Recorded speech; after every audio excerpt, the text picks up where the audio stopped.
Python is a major programming language, powering huge infrastructures, such as Reddit, Mozilla, Google, NASA, Uber, and startups like Zerodha. So, what made it so different to make such an impressive leap?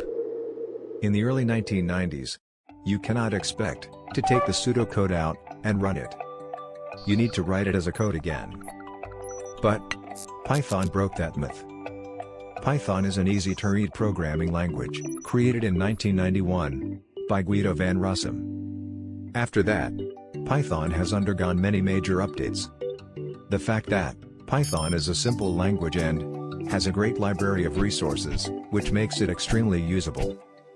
From being small enough to use in embedded systems, to managing huge amounts of data at Google, or finding the signs of life form in the space, Python is everywhere.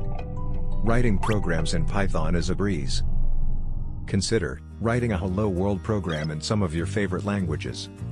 While some languages like Java requires you to write about 3 to 4 lines for something so basic. But Python gives you a much more readable and simple approach, utilizing just one line that says, "Print Hello World." To express in a practical way, one Python programmer can finish a thing in 2 months, while 2 programmers in C++ can't complete it in half a year. Python has a lot of resources, which can be used to do nearly everything you can possibly imagine.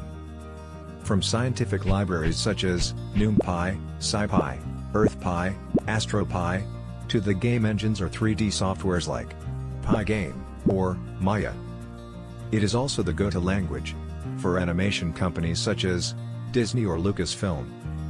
You can even use something like tkinter to create applications, or machine learning applications like TensorFlow to make your own artificial intelligence. Python is referred as one of the easiest languages to learn, while the possibility of things you can do with it remains infinite.